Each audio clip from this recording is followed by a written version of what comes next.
नमस्कार दोस्तों, आप देख रहे हैं डाक गली यूट्यूब चैनल।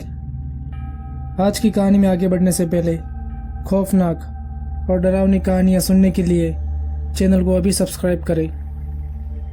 रोहन और मोनिका साथ में ही जॉब करते थे। 1 साल से वो एक दूसरे से प्यार करते थे। वो दोनों हर महीने एक बार कहीं ना कहीं घूमने जाते थे। इस बार उन लोगों ने हिमाचल जाने का सोचा था। वो दोनों अपनी कार लेकर दिल्ली से निकल गए और मज़े से हिमाचल की तरफ बढ़ने लगे। उनकी कार पूरी रफ्तार से चल रही थी। तभी रोहन ने कार का ब्रेक एकदम से दबाया। बाहर बहुत लंबा जाम लगा हुआ था। रोहन ने कार से उतरकर देखा तो पता चला कि आगे लैंडस्लाइड हुआ था, जिसकी वजह से 2 दिन तक हाईवे बंद ही रहेगा।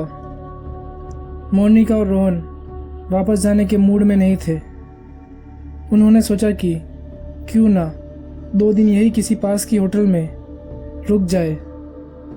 जब हाईवे खुल जाएगा तब फिर से हिमाचल की ओर बढ़ जाएंगे।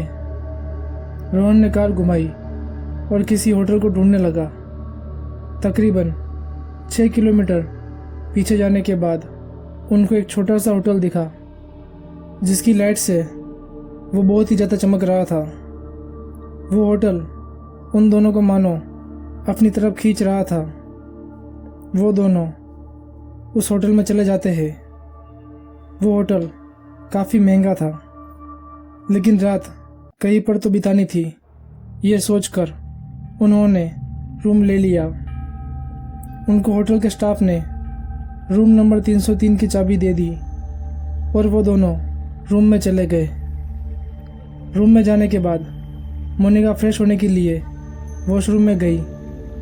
मोनिका रोहन को चिल्लाकर बुलाती है और कहती है कि वॉशरूम में साबुन, शैम्पू या और कुछ भी सामान नहीं था। रोहन गुस्से में रूम में पड़ा टेलीफोन उठाता है और होटल के रिसेप्शन में कॉल करता है, लेकिन टेलीफोन बंद था। रोहन को अब और गुस्सा आ रहा था।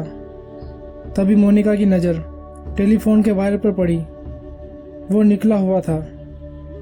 मोनिका ने रोहन को बताया तो वो हंसता हुआ वायर को टेलीफोन में लगाया और रिसेप्शन पे कॉल करके गुस्सा करने लगा और सब सामान लाने के लिए कहा। सामने वाले आदमी ने सिर्फ हाँ कहा और मोबाइल रख दिया और कॉल कट कर दिया। रोहन और मोनिका बेड पर बैठे हुए बातें कर रहे थे। लगभग आधा घंटा बीत चुका था, लेकिन अभी तक होटल का कोई भी आदमी सामान लेकर नहीं आया था। रोहन ने फिर से कॉल किया और कहा कि पैसे लेने के टाइम पर तो बिल्कुल भी लेट नहीं किया था और अब सर्विस के लिए इतना वेट करना पड़ रहा है।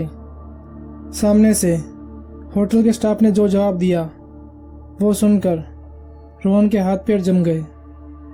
सामने से होटल के स्टाफ ने कहा कि सर, मैंने आपके कॉल करते ही साबुन और शैम्पू भिजवा दिया था और आपके बाथरूम में रख दिए थे। रोहन ने कॉल कट किया और मोनिका को देखा तो वो बेड पर आराम से लेटी हुई थी। रोहन बाथरूम में गया और देखा तो अब सच में बाथरूम में शैम्पू और साबुन रखे हुए थे। रोहन ने इस बारे में मोनिका को कुछ भी नहीं बताया और फ्रेश होने के बाद डिनर के लिए रिसेप्शन पर कॉल किया और डिनर रूम पर ही मंगवाया। तो उन्होंने रोहन को साफ साफ मना कर दिया और कहा कि इतनी रात को रूम सर्विस नहीं दी जाएगी। अगर आपको डिनर करना है तो किचन एरिया में आ जाइए। रोहन और मोनिका नीचे किचन में जाते हैं। वहाँ पर सिर्फ एक शेफ था जो प्याज काट रहा था। रोहन ने शेफ से बात करना चालू किया तो शेफ ने पूछा कि आप कौन से कमरे में रुके हो। रोहन ने कहा कि रूम नंबर 303। यह सुनकर शेफ के हाथ प्याज काटते हुए रुक गए सैफ ने आजू बाजू देखा और डरते हुए कहा कि सर, रूम नंबर 303 में कुछ गड़बड़ है। वहाँ पर भूतों का साया है। मेरी मानो तो आप अभी ही ये होटल छोड़कर चले जाइए, वरना आप जिंदा नहीं बचोगे। रोहन और मोनिका अब काफ़ी डर गए थे। वो भागते हुए अपने रूम में गए और अपना सामान पैक किया और नीचे आ गए। नीचे का मेन गेट जो लोहे का था और वो बंद था। रोहन ने पास बैठे वॉचमैन से दरवाज़ा खोलने के लिए कहा तो उस वॉचमैन ने साफ साफ मना कर दिया और कहा कि अगर इस समय दरवाज़ा खोला तो हम में से कोई भी नहीं बचेगा। दरअसल ये होटल एक शमशान की ज़मीन पर बना हुआ है और रोज़ रात को आत्माएं और भूत अंदर आने की कोशिश करते हैं।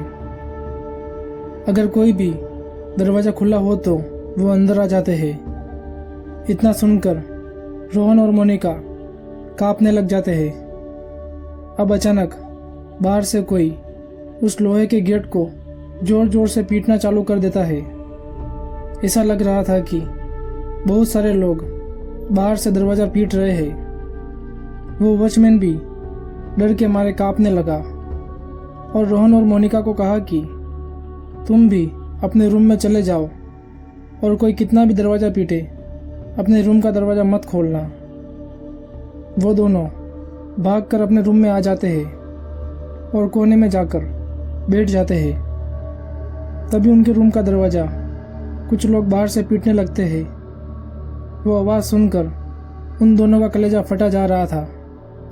पूरे कमरे की लाइटें चालू बंद हो रही थी।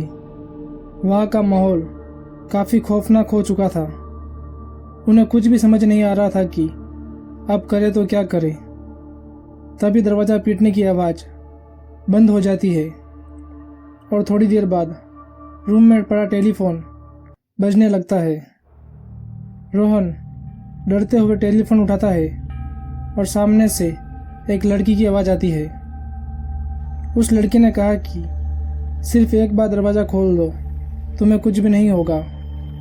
और वो लड़की हंसने लग जाती है।